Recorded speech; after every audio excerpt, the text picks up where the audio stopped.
Hello and welcome. अगला question है हमारे पास, how do you distinguish between divorce and judicial separation. ये क्वेश्चन हमारे पास HGS 1988, 2010, 2011, RGS 1970, 1974, BGS 1980 और UPCJ 1982 में पूछा गया है। तो जैसा कि आप सब लोग देख सकते हैं, ये क्वेश्चन जो है काफ़ी स्टेट्स में पूछा गया है। आंसर में हम लिखेंगे इंट्रोडक्शन में आ गया सेक्शन 10 जो है हिंदू मैरिज एक्ट 1955 का, वो डील करता है डिक्री ऑफ जुडिशियल सेपरेशन के साथ, जहाँ पे जो हस्बैंड और वाइफ हैं वो कोई भी ऑब्लिगेशन नहीं है दोनों पे कि वो साथ में कोहैबिट करें या परफॉर्म करें मैरिटल ऑब्लिगेशंस एक दूसरे के लिए। वहीं दूसरी तरफ जो सेक्शन 13 है एक्ट का, वो डील करता है डिवोर्स के साथ। दो जो ग्राउंड्स हैं जुडिशियल सेपरेशन के वो सेम हैं जो प्रोवाइड किए गए हैं डिवोर्स के लिए अंडर सेक्शन 13 क्लोज 1, 13(2) एक्ट के। जो इफेक्ट है इन दोनों रेमेडीज का वो डिफरेंट है। फिर आ गया हमारे पास main content, that is difference between judicial separation and divorce. इसमें हम जब भी डिफरेंस करेंगे किसी भी क्वेश्चन में, हम टेबुलर फॉर्म में करेंगे। फर्स्ट जो कॉलम होगा उसमें हम बेसिस, फिर आ गया दूसरे में जुडिशियल सेपरेशन और तीसरे में डिवोर्स आ गया इसमें हमारे पास। ऐसे करके हम क्वेश्चन को जो है स्टार्ट करेंगे। इससे जो है क्वेश्चन ज़्यादा ऑर्गेनाइज्ड लगता है और काफ़ी फेयर लगता है।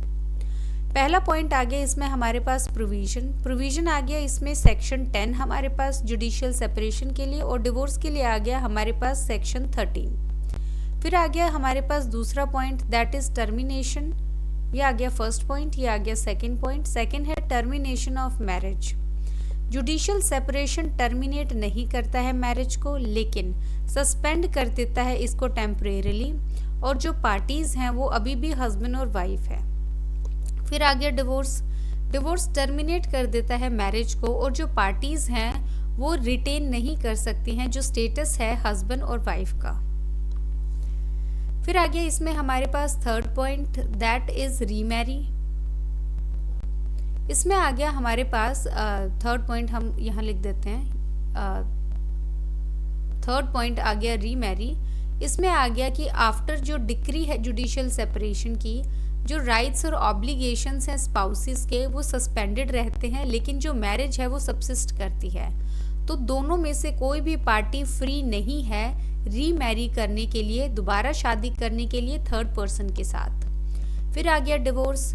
जो डिक्री है डिवोर्स की वो डिसॉल्व कर देती है मैरिज को, और जो पार्टीज हैं इस डिक्री की वो फ्री होती हैं दोबारा शादी करने के लिए, डिक्री जब पास हो जाती है उसके बाद। फिर आ गया इसमें हमारे पास ग्राउंड्स जो है हमारे पास यहाँ पे फोर्थ पॉइंट है।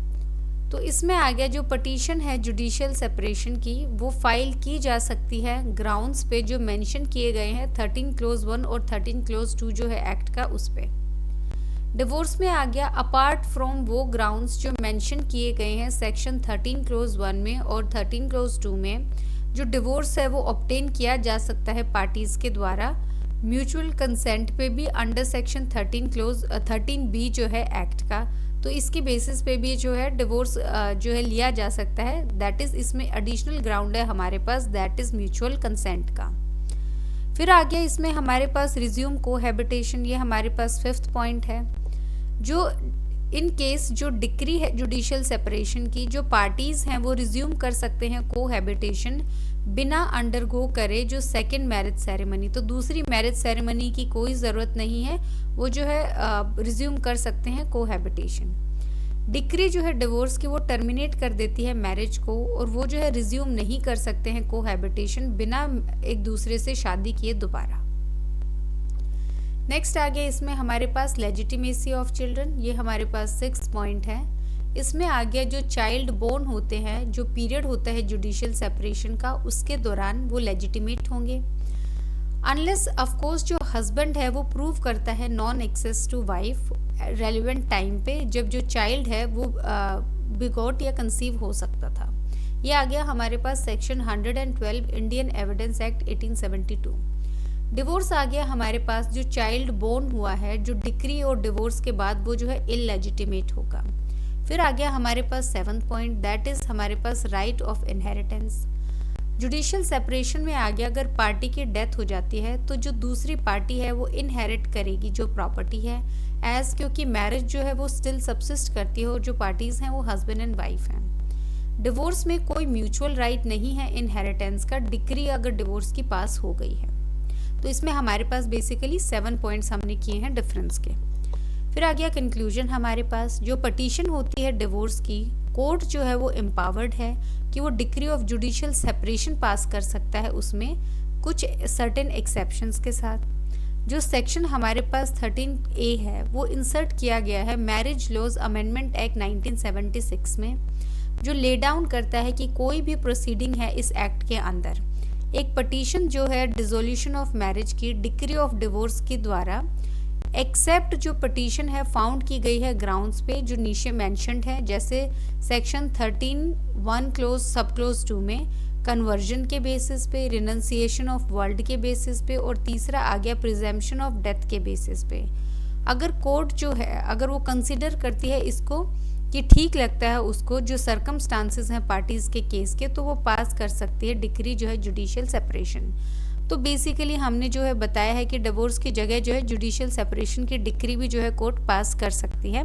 कंक्लूजन में हमने इतना ही बताया है। अगर आपको इतना लंबा नहीं लिखना है तो आप 2 लाइन में भी लिख सकते हैं कि ग्राउंड सेम है दोनों के, और जिसमें हम डिवोर्स की डिक्री जो है फाइल की जाती है वहाँ पे जुडिशियल सेपरेशन की डिक्री भी पास कर सकता है कोर्ट, इतने एम्पावर्ड है कोर्ट, और सेक्शन मेंशन कर सकते हैं कि 13A में गिवन है। तो आप छोटा कंक्लूजन भी लिख सकते हैं। बाकी जो है इस क्वेश्चन में 2-3 बातें ध्यान रखने वाली हैं। हमने 10 मार्कर के हिसाब से किया है, जिसमें हमने 7 मार्क्स के डिफरेंस किए हैं प्लस 3 मार्क्स की थियरी की है, जिसमें हम इंट्रो लिखेंगे, इंट्रो लिखा है हमने और कंक्लूजन लिखा है। ये क्वेश्चन अगर 15 मार्क्स में आपके पास आता है तो आप इंट्रो लिखेंगे, उसके बाद आप जुडिशियल सेपरेशन को थोड़ा सा डिफाइन करेंगे, डिवोर्स को थोड़ा सा डिफाइन करेंगे, 7 डिफरेंसेस आप लिखेंगे, और आप कंक्लूजन भी जो है बिग पैराग्राफ, दैट इज़ इतना पैराग्राफ आप ज़रूर लिखेंगे। तो जैसे जैसे क्वेश्चन का जो मार्क्स बढ़ते जाएंगे उतना आपका जो है कंटेंट ज़्यादा होना चाहिए। स्टैंडर्ड के हिसाब से ये 10 मार्क्स में हमने किया है।